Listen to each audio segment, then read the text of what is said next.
and Sure. kick us off, if that's okay with everyone. Amazing. So I am so happy because this is our October Hauntings. It's a special edition. It's live. And not only do I have Matt here, but I also have Jonathan Janz. So what a treat. We're going to talk about Children of the Dark too. I just want to start off, Jonathan, the biggest congratulations to you on not only Vale, which is huge, but also Lenora. I think it might be like the standout star of the end of the world as we know it. I am seeing buzz about these books everywhere, even from people who aren't within the community, which is incredible. So, I mean, huge congratulations to you. I love both Lenora and Vale, of course. I've told you that many times, but it's amazing to see, and just huge congratulations on both of those. Well, thank you. Huge, massive thank you for both of those things. I can't speak to the standout aspect of Lenora. I have there have been some really positive reactions and it's been very exciting. And but I'm sure I've only read three stories in there still. I feel so bad. I've read Josh's, which I loved, and I read Alma's, which I loved, and then I've read mine, of course, about 6,000 times. But yeah, and those two were amazing, and I've heard a lot of things about a lot of the stories, but I really appreciate that. That's amazing of you to say. And yeah, so that yeah, and we've got Vale behind us here to celebrate the night with us, and that seems to be going well too. So thank you. I appreciate it. I'll shut up. Yeah. No, of course, and we're going to talk about Veil next month, and I'm looking forward to it. And also maybe looking forward to asking you why all of your books rip me apart and they're so sad. But we'll save that for the Veil conversation. Um, Matt, is it okay with you if I just kick us off with the first question? Yeah, sorry, my internet went out there for a second, but I'm back. Oh no, no worries. So Jonathan, can you talk to us about how the sequel came to be and what was the inspiration behind the story? Yes, absolutely. Should I say hi to Marion Clark also really fast? I Yes, of course, please. guilty. I gave all my attention to George. George is worthy of all that attention. He deserves to be lavished with attention, but hello, you two as well. And so I completely lost the question because I felt guilty. What did you say again? No, it's okay. Could you talk about a little bit about how the sequel came to be and also what was the inspiration behind the story? Yeah, absolutely. So the sequel, it's funny, I really almost never set out to write a sequel for anything, which just I people probably don't believe that because some things just seem so perfectly teed up. It's like I almost copped out and I was like, "Oh, I can do a sequel, so I can just leave these things unresolved." But I wasn't thinking. In fact, with Children of the Dark, I don't know if I've ever said this to you, Amber, but I thought it would end my career. It's funny because like most of my books, I felt that way about. I felt like, okay, this is going to be the one that everybody hates. And I just get that anxiety. It's kind of, I don't know, maybe it's rational or irrational, but I certainly felt that way with Children of the Dark more than any book. But then, as I've mentioned before, I definitely write feeling my way through. I don't plan or outline. So when I got to the end there, it did occur to me that, oh, this story kind of should probably be continued in a just world because we've left the main character, and we'll probably cover spoilers since it's a sequel, but the main character is in an institution at the end, not a very pleasant institution, and seems to have lost everything, and that seems like a rather cruel place to just end his story entirely. So it did occur to me then, but I just didn't have any idea where it would go. And I think that the reader response was strong enough to really kind of kick me in the pants and push me down that road toward thinking about it more. And so I started to think about it a lot. And I guess I just started where the last one ended. So I started with Will where he was, and I started to think about what he would be feeling, what sources of pain he would have, and also what horrible tortures could be occurring in a place like that. Hopefully, other facilities of mental health are much more pleasant. This one is not, as you know from the book. Yeah. Well, first I want to say I don't think that you could put out something that's going to end your career. So hopefully maybe that eases that anxiety just a little bit. Um, but yeah, I mean, I also hope that those mental health institutions are better than the one that Will finds himself in. Yeah, no Yeah. kidding. My word, so bad, so bad. Yeah. Um, Matt, I don't know if you want to ask a question or you want me to go next. Yeah, so what was cool about these books was obviously it feels like one long story when you read it all together, but it felt like the second one felt almost a little bit more. like actiony. You know, I almost like compare it to like Alien and Aliens. Was that something intentional on your part, or was that something that just kind of did you realize you were doing that after the fact, or like what was your process with that?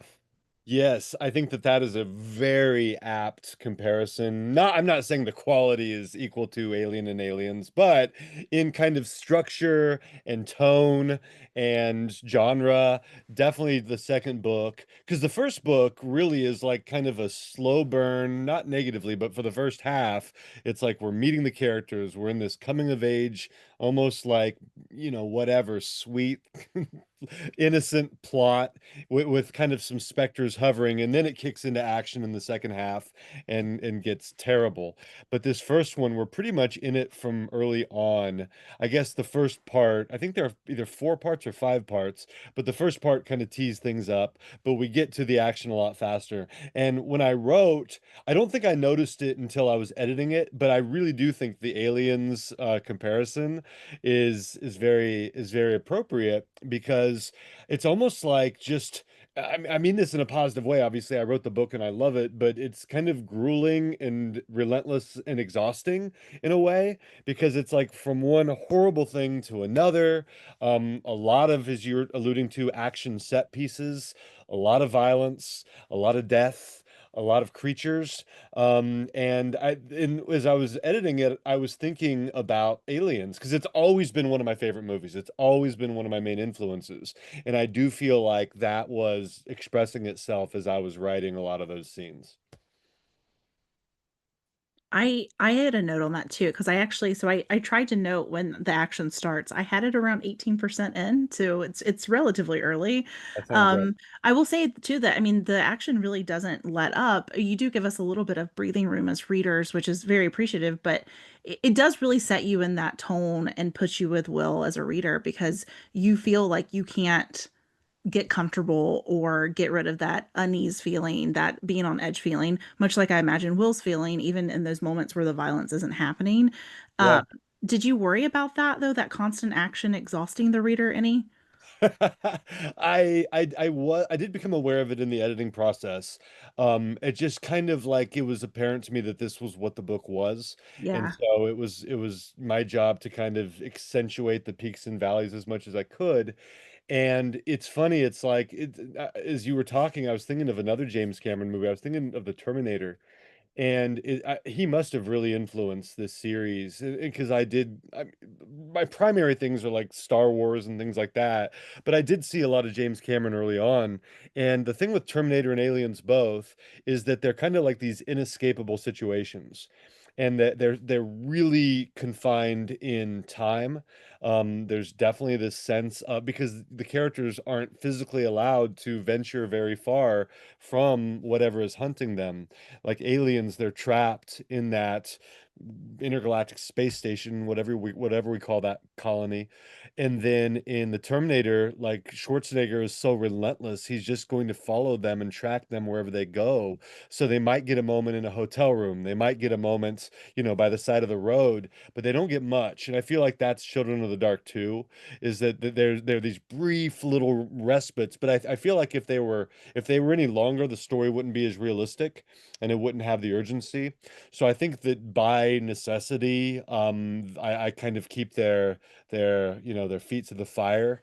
But I think that's just the kind of the book it is. Yeah.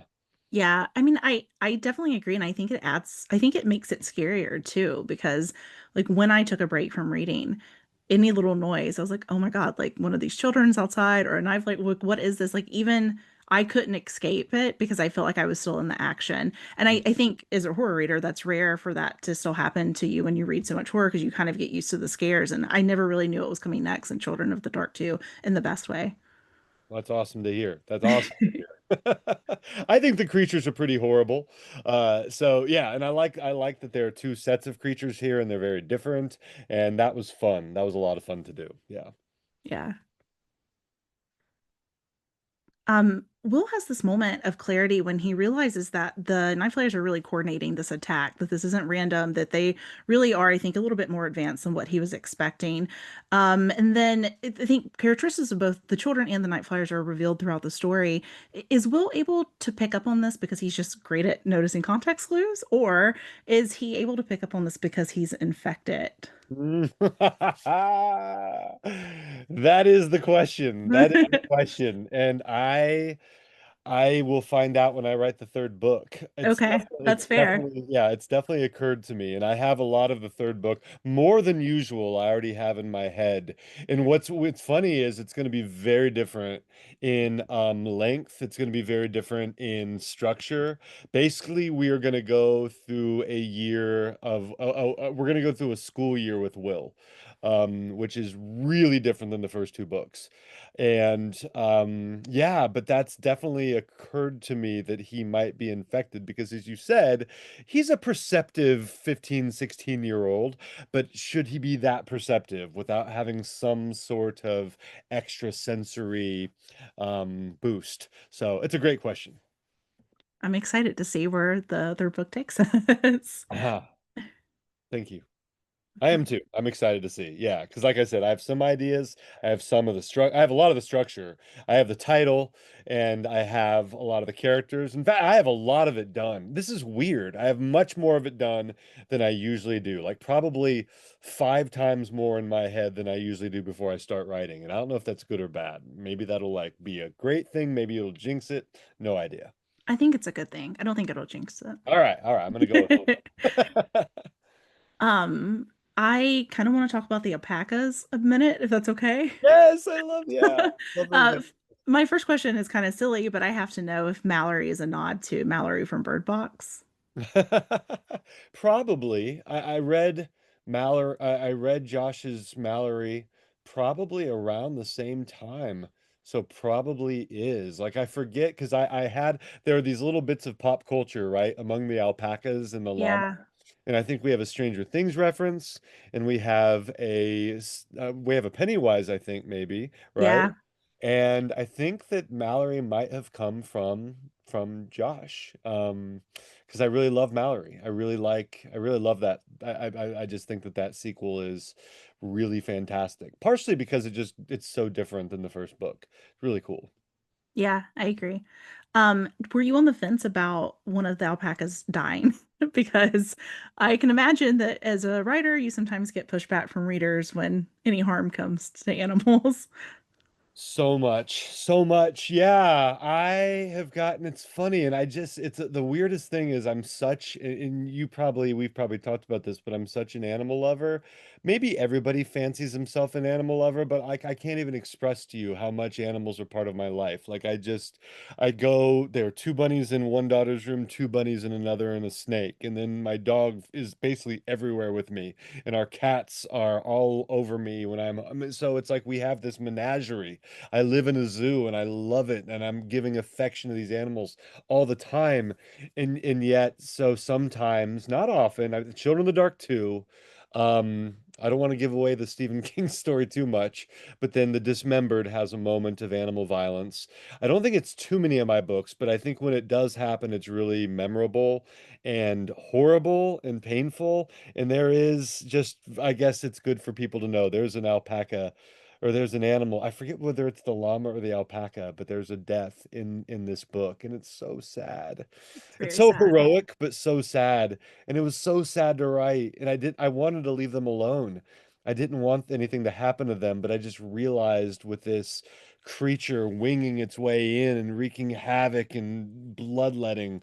I mean, and I don't think it's not like it's not it's certainly not like a gruesome, prolonged, horrible, torturous death, but there is an animal death, right? So it's only fair for people to know that. Yeah. Yeah, I guess spoilers because I'm assuming everyone's read the book, but Matt, I don't know if you have any questions that you want to ask. Have any right now? Do you want to Okay. open it up? I have a few more and then maybe we can open it up if that's okay. So I do want to talk about Riggs really quickly because I Oh he yeah. is very unlikable, which I know that's the point. But I will say that the idea to use everyone as bait is very smart. And I did not see that coming. Um, can you talk a little bit about that, how that scene came to be? Yeah, so here is where I think it's so important to have editors, and sometimes agents can be like that too. In the original version of Children of the Dark, there's a scene near the climax where it is the climax where we have four characters that at least three of them we love, another one we just know and like. Actually, there are five because one of the villains is still alive at that point, this kid who's a bully. And Will, in one of the earlier drafts of the version, uses one of the bullies as bait to draw the creatures away. And my agent at the time read that and she was like, "You can't do that." She's like, "This kid is nicer than that. This kid would never, even though this bully has it coming, this kid could never he would never do that." And she was right. Like, it didn't feel right as I'd written it. And it was one of those notes that I was kind of like subliminally expecting. And then I got, and I'm like, "Oh, yeah, you're right." So now I've got permission to change that part. So the idea of somebody being used as bait had been in my mind as early as that first book, and thankfully the agent was wise enough to foresee that and to help me cut it out. Subconsciously that must have been there. And Riggs, this villain in the second book, one of the villains, he's just like you said, he's just terrible.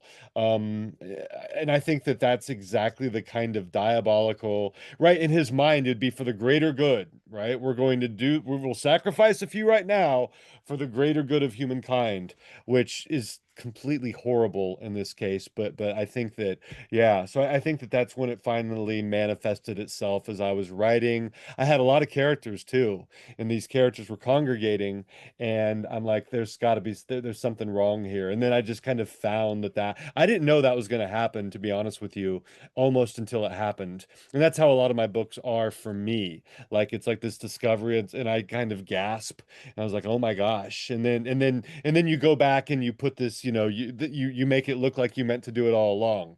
But when I was writing that, I wasn't expecting that to be his plan. It just kind of happened.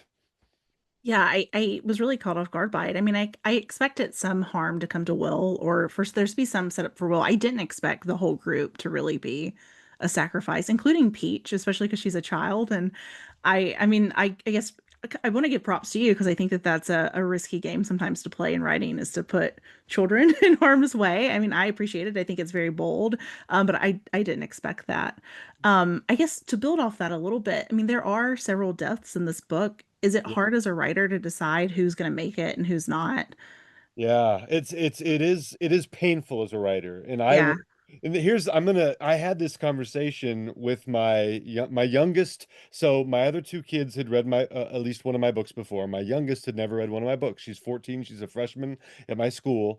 It's her nickname is Peach, and she'd never read one of my books. So she decided for her book report to read Children of the Dark, which was fun. And we got to the end of the she got to the end of the book, and she was so mad at me and still is so mad at me because I don't want to give the whole book away, but there is a really dear, awesome, amazing character who's very close to Will who dies in Children of the Dark. And like I think my daughter kind of saw this character. Well, obviously, it's one of Will's friends. I won't say which one it is. We'll leave at least a little bit unspoiled.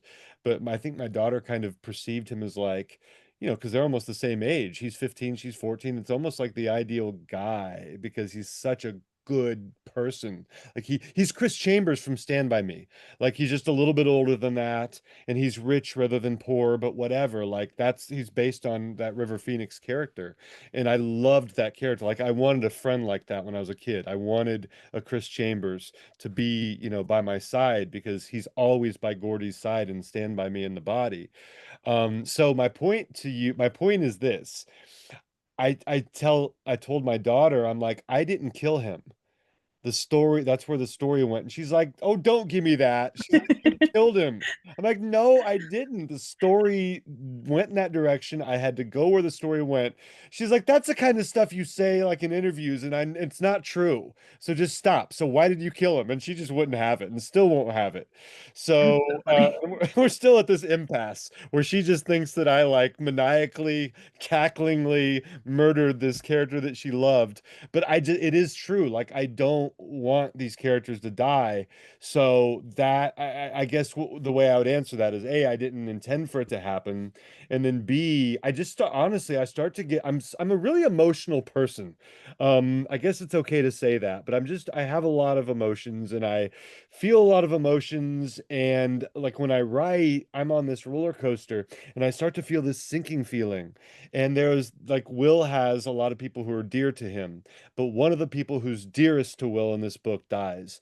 And as that started to go down, as we start to get to that point, I'm like, no, come on, come on. He's got to be spared. He's such a good person. He deserves to live. He deserves to have a good life after this. And yeah, so I guess my answer is that you all might agree with my daughter, but I swear I don't intend for it to happen. And I'm just as sad, if not sadder than the reader. And the other part is, yeah, I just hate it. It sucks. There's several characters in my books I'm still mourning.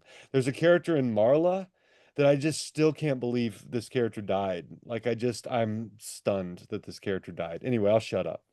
No, no. I mean, I do think that it's sad as a reader, but also it does make the story more realistic because unfortunately, like if we were in the setting, people are going to die, animals are going to die, and it's probably going to be the people that you care about the most. So I think it does make it more realistic, but it is sad when you're reading and someone doesn't make it out. Yeah. You know who I think writes the same way? I could be wrong. I've never heard him talk about his writing style, but I'm watching Game of Thrones right now. And basically, I'm reading the first book, but basically I told one of my kids, I'm like, just imagine the worst case scenario in every situation, and that's going to happen. Yeah. And you don't want it to happen, and then it does, and it's awful. And you tell yourself as you're watching the scene, that can't happen. That's not. Ah! And then you're horrified and in agony and then looking away because you can't believe it happened.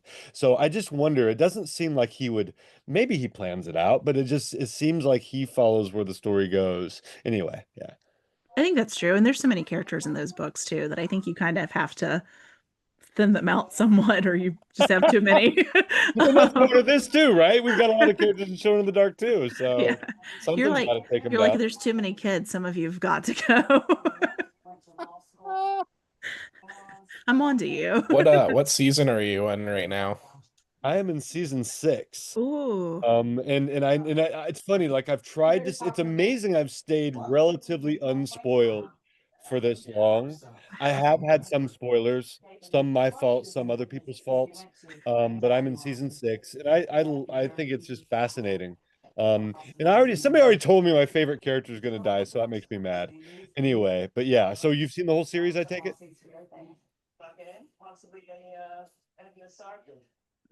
Yeah. Yep, You, yeah. that's all I'll say. That's I've probably seen it all. all it's safe to say. I, I've heard all I the anger about the final season and all that stuff, but yeah, yeah. yeah, we'll leave it at that.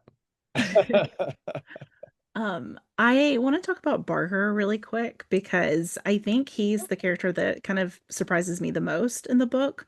And he has a pretty big transformation towards the end during like the big fight scene. Um, does he know in that moment what's happening? Does he kind of guess what's going to happen? Because to me, as a reader, it feels like he kind of knows, like, hey, this is about to happen. Like, let me try to help as much as I can. Yeah, I think so. I think he's starting to suspect it, probably telling himself the story that it isn't going to happen, but deep down he knows it is. And I like that you like that character too. I do. I love it when characters subvert expectations because you would think that character would have a certain number of traits and type of traits, set of traits, and he does have a couple of those. Like he's strong and whatever and capable and all that stuff, but I just like it when characters surprise us. That's always fun. Yeah, I do too. I will say though that I was going to be very upset about the lunch lady, and so uh, yeah, that's all I'm going to say about the lunch lady. Rose, right? I Rose. think so. Yeah. Yeah, yeah.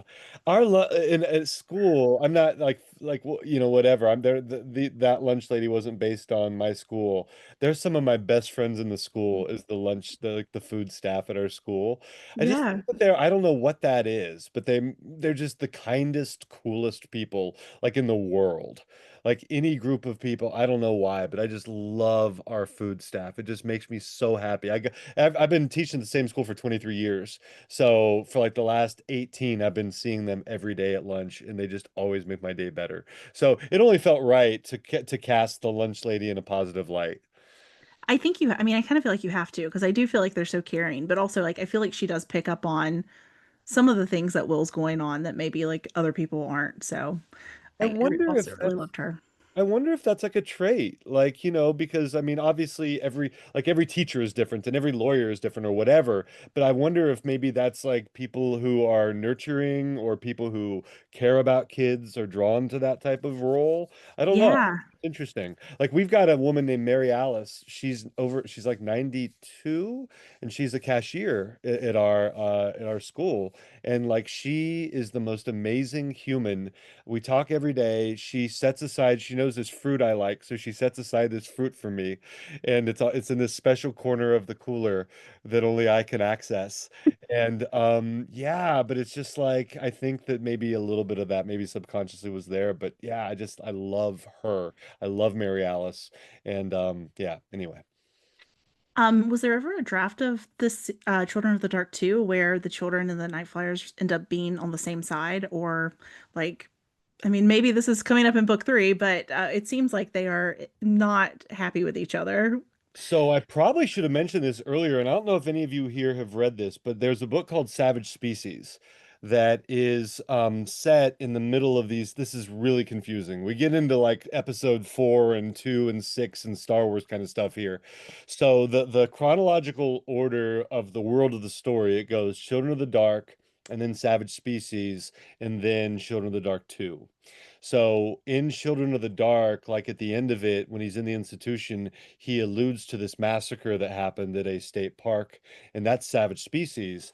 And so, but the weird part is, I wrote Savage Species in 2014. It was published in 2014. Children of the Dark was published in 2016.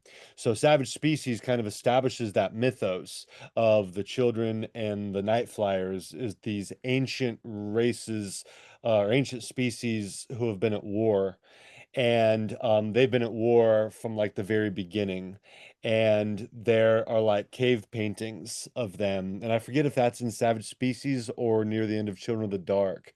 I think it might be at the end of Children of the Dark where you get like a little hint of that when Paget and others are in the cave. I think we might see a couple cave paintings, but anyway, so yeah, to answer your question more succinctly, they have always been just horribly opposed to one another, and they both have these progenitors who created them, and those progenitors are linked. And at some point, I'm going to like probably delve into that mythos, probably in the fourth Children of the Dark book. I think we'll get into that because we get a hint of one of the creators of like of the children at the end of Children of the Dark 2. And so there's also a creator of the Night Flyers. And so those things I think probably will come in at the end of Children of the Dark 3, and then definitely in the fourth. I think it's going to be a quadrilogy. Where Savage Species is like my win through the keyhole, like a 1.5 or something between the first two books. And then yeah, so but there'll be four Children of the Dark books by the time I'm done. And I think those originators are going to be in 3 and 4. That's exciting. I'm excited for that. Is there, I mean, I don't want you to spoil 3, obviously, but do you think we'll get to see Will a little bit happy in the beginning of book 3?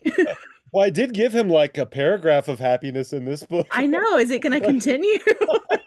It kind of ends and you're like, he's happy, but I don't know if this is going to last very long. I do have to also say one thing here, and this is going to be self-aggrandizing, but I just have to say it. One of my favorite scenes, it's my favorite scene in the book, and one of my favorite scenes in like the last 5 years of my writing is when I mean, the readers probably assume this, but Will and Peach, when they get reunited, in the middle of Children of the Dark 2, that scene makes me so happy, just because I feel like I just feel like it's very natural, and I feel like the emotions that lead up to it. I read it at AuthorCon, one of the AuthorCons, for the first time. I read it aloud and I started crying in the middle of the reading, just because it, like, I don't know. I mean, obviously I'm pouring some of my feelings about my daughters into that and all that stuff. But anyway, I really like that scene. So Will, in the third book, because it is spanning, it's going to begin basically, I think, in August, like at the beginning of the school year, and it's going to end in May of that school year. And so he is going to have moments of happiness. Yes, I can say that. Perfect. Going to be a lot of Yay. moments of strife and turmoil and carnage, but there will definitely be some happiness in there, because I some of this. Okay, so I don't know if we've ever talked about Stranger Things and its connection to Children in the Dark, but Children of the Dark was released 3 months before Stranger Things premiered. So it's not based on Stranger Things. But I feel like the Duffer Brothers and I have a lot of the same storytelling DNA. We were raised on the same stuff. And so I think that the two stories have some interesting similarities, the two series do. One thing I really love about Stranger Things is and here's the thing, it's like every time I read about them online, and if any of you have done this, it's okay, but like I almost did a dance move, like that one where the thing, that was unintentional. But when because people rightly point out that there's a lot of space between seasons, they rightly point out that the kids are like 40 years old now, all that stuff. I get all that, but I still love it. I like love Stranger Things. I love the series. My kids and I rewatch it. We just love it, all right? So with whatever warts it has, I still love it. I love the moments. Some of my favorite moments are when they get to be kids. In season two, the denouement of the season, like the big climax is Elle and the mind flayer and all this stuff.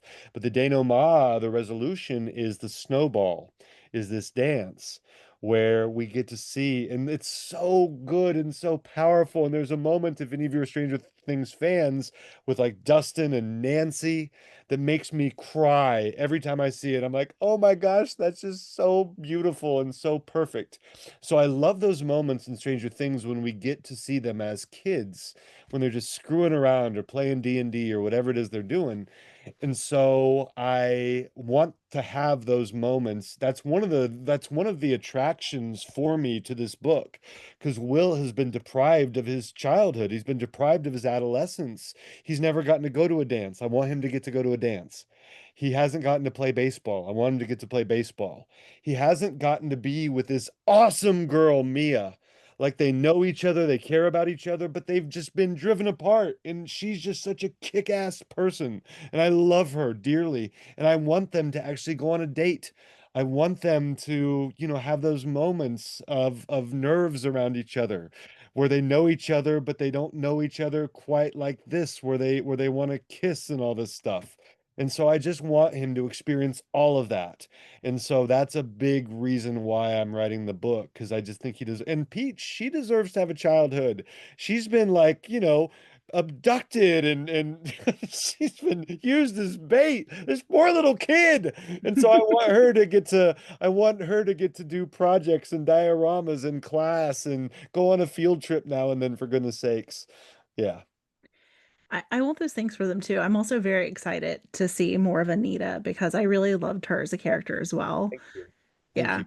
I love her. I love Yeah. her. I think that's, yeah. I mean, I'm looking forward to her as well, that character.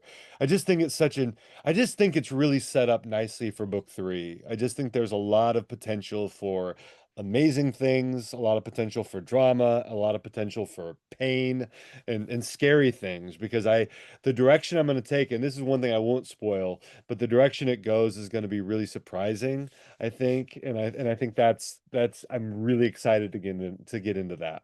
Yeah. I'm excited too. Okay, we'll open up to questions from everyone else. Y'all are very patient with me, by the way, as I just ramble and do terrible dance moves and yelp and gasp. I mean, it must, I don't know. It must be how my family feels or I don't have many friends. Like maybe this is why. I don't think that's true. I think you have I a mean, lot of friends. I just don't have friends, but I don't hang out with them. And I just because I'm always with my family and my animals. But this I'm starting to wonder if this is why, if I'm just so badly behaved. That I like I don't think you're badly paved. I will say though that seeing you and Josh Mallerman in person together was like one of the funniest experiences of my life because you two are so much alike that it was just like watching these like two very friendly people interact with like readers and everything, and it was a real treat. It was great. Well, that's great to hear. He is such a fun person. And he was drinking during the event and I was not. And I feel like nevertheless it's like we were still like the same energy, which is like he's just so like easy to be around and he's so fun and he's so genuine and he's so kind and like that's just, so people could come like we were sitting side by side at that event as you know, Amber, and people were coming up. We were sharing a table, I think, even like the circular table, right, that we were sharing. Yeah, I think Like so. I think it was so fun because I think readers knew they were going to come up and not get, there was just nothing at all to, I mean, really the only suspense was if we were going to say something inappropriate or whatever, but they knew that they would at least get kindness at the very least because, he's just awesome. He's just such a wonderful human. Yeah, yeah, it was that was a great event. So fun. So Maybe talk to us about what's coming up for you in the next year or so. Do you have anything coming out next year? Well, this is I don't know how many people are gonna see this, and it might, I know that we're live right now, right? Yeah, but I can stop recording. No, you're good. I mean, Okay. after you record, I can tell you some stuff off the record. Okay. But while we're recording, I can say that there is going to be an announcement, sometime in the next couple weeks that will be the biggest announcement of my career. And it is super amazingly exciting and probably all I should say right now. But I don't like, the vague booking thing that people do online. Yeah, I don't usually do that. So this is the equivalent of vague booking, but it is for for whatever for this audience. Yeah, it's very exciting. I can't wait. And off the record, I'll be able to tell you after. that's very exciting. Yeah. Yes, it's going to be amazing. It's very exciting. Like it's just, I keep trying to like, I wanted to temper it and say it's exciting except for this, but no, it's like exciting and then another layer of excitement, then another layer, and then this facet excites me even more. And so, yeah, it's just going to be this constantly escalating, wonderful batch of news. Yeah. I now I'm like so curious. I'm like, what could this be? But Maybe we should cut this short so we can just can you let's just, wrap it up and but yeah, yeah, it'll be really exciting. So it's gonna be, yeah, it's coming. It's coming. Yeah, it's coming. I'm like, huh, I wonder what it is. Yeah, it'll be fun. It'll be fun. Like everybody here, by the way, is cool to know, I'm sure, because they'll keep a secret. But yeah, so we don't have But you have to sign a blood oath before he'll tell you. So I'm just to. kidding. Yeah, no, yeah, I trust him. I trust him without the blood oath. That's very nice of you. Yeah, yeah. I mean, I basically know, you all, so it's all good. Yeah, there's a lot of trust here. Definitely in the circle of trust. Yes. I think George is the one you have to watch out for if any of us you do. Yeah. George is Us always Brits, notoriously Yeah. untrustworthy. George is one of the few, when I don't go to TikTok very often. You're on Instagram, you do Reels and TikToks both. You're one of the few that when I'll go to TikTok, I'll actually not scroll. Oh, like, Oh, oh, okay, George got something to say. Okay, I'll watch this. This is, because otherwise I'm just swiping. I shouldn't say that. That's gonna make other people feel bad. There are other people I listen to as well. George is not the only one, but I will say that George is one of the ones that I always stop for, because he's always thank just you. like, yeah. I mean, I don't want to embarrass you, but you're just, just awesome. So just great. Anyway, yeah, you're very very worthy of stopping for. So there you go. Thank you. Yeah. I just rumble into a microphone and to kind of try a little Maybe bit. that's Maybe that's why I match the energy so well because I just ramble until somebody cuts me off. So so maybe that's part of why I like the TikTok so much. Well, look, I have a question. So Yeah. I last read this book back in February, so you have to. I'm nodding along as if I'm following completely, but I'm struggling. But I very much remember it being like book one was the frying pan and book two is the fire. So Yeah. is that like? I was very disappointed to hear you've not written the third yet. But can we expect like the same trajectory? Is it going to be like a full-blown apocalypse kind of thing? Is it another step up? Yeah, I will definitely say that by the end things will step up to a level they've never been before and on a scale they've never been before. Along the way though, I think that the horror is going to be really intimate. And it's going to be very like small scale, like a lot of tension and paranoia kind of horror. But yes, it will definitely culminate in something much larger than we've. I even sound like the freaking Duffer Brothers. Like I feel like every interview, oh, we've never done anything this big, and our budget was this massive, and fans are gonna be, their minds are gonna be blown. I feel like a clickbait article. But anyway, yes. So frying pan fire. Furnace, whatever we want to, whatever metaphor we want to use, definitely is in the on the horizon. So yeah, I'm looking forward to that too. So I even know this is weird, George. I know how book three is going to end. I never know that, but I actually know that because of the scale. I know how it's going to end. But yeah, you used the word apocalyptic, I think, just now. So yeah, there's definitely something. I think that's a good adjective. Yeah. Thank you. I get very big, like, I mean, obviously I get Stranger Things vibes from Children of the Dark, but I also get Buffy vibes from Children of the Dark too, because of like the Hellmouth aspect and like the friend aspect. So as a millennial, I very much appreciate it. I don't even know if I've seen Buffy. I know it's one of those. It's one of those. It's like I love it. Like I love that, because so many people I love that show and love that. Are we talking about the show or the movie? The The show, show. right? Yeah. Yeah, I might have seen it was Luke Perry and Christy Swanson, wasn't it? The In the movie. movie. I think Yeah. I might have seen the movie, but I have not seen the show, and that's what I hear I need to see. So, what, just out of curiosity, what kind of like energy do you see in both, or what kind, is it a relationship in both? I think it's mostly that it seems like it's like Children of the Dark to me is like this town where it's like there's like evil that's like present Yeah. and like maybe it's originated in that town but and I feel like the same with Buffy, but also I feel like Will has, I mean, obviously he's a man but or a boy, but he feels like a very much like a Buffy character to me. Yeah. And then like the friendship aspect. I will say though that like I really love Buffy. I don't know if it would hold up if you've never seen it before and you go back because I think the graphics are probably not so great now. Um, I'm pretty forgiving of that though. I get what you're saying, okay. but generally, like I'll see something and the graphics will be, things will be dated aspects of it, but I can really, hone in on the parts that are, the interpersonal stuff and really dig that stuff. Yeah. I don't hold it against them because, I was born in the 70s, so like the original Superman, the special effects in that aren't always the greatest, but it's still so much of who I am. Like I still am that little kid running around with there was a towel with the center of it cut out, and the front of it was the blue suit, and the back of it was the cape. I ran around like that probably till I was like 17. I was like, I love, and I still love Superman so much. So yeah, the special effects probably wouldn't bother me. I think it'd be a great show too to watch with your daughter because Ah, it's like Buffy is such a like an inspirational female character too. yeah. Oh, that's awesome. I dig Yeah. that. I dig that a lot. Yeah. Yeah.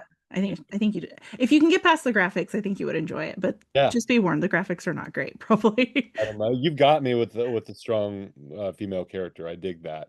I dig that. Yeah, because for a long time that was just not always the case, the way that things were written, and I always love it. Even still, I just find it so, it's just like, yeah, that's more like it. Let's not perpetuate this stupid idea that was perpetuated by so many stories for so long. So I think I would really enjoy that. Yeah.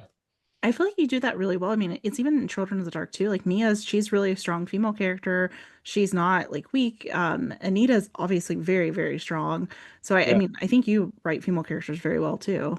Well, thank you. I think that's just, I mean, I think I hopefully I mean, this is not being complimentary of myself. This is like just this should be the baseline of all humanity, but I respect, right? So I have respect for those characters, and my mom, I was raised by a single mom, and so maybe that's so I think probably like almost anachronistically, when I was younger, I noticed things maybe more things that were normalized around me, like the way like the misogyny that was so like so much a part of the small town in Indiana in which I grew up.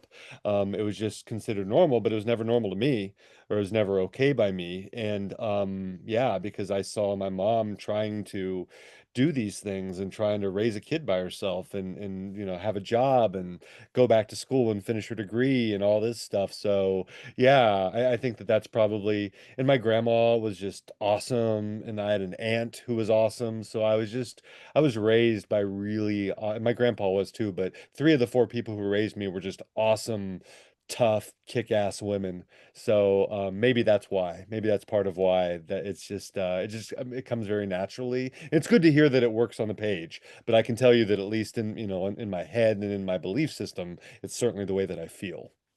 That's good to know. Yeah, I mean, it definitely comes across on the page. I think sometimes when female characters are written by men, it almost feels like you're trying too hard to make them like likable or like realistic, and I don't feel that way with your writing at all. Thank you. Yeah. That's good. That's really good to hear. Okay, I'm gonna stop the recording if no one else has any questions. I'm gonna try to stop the recording. Okay.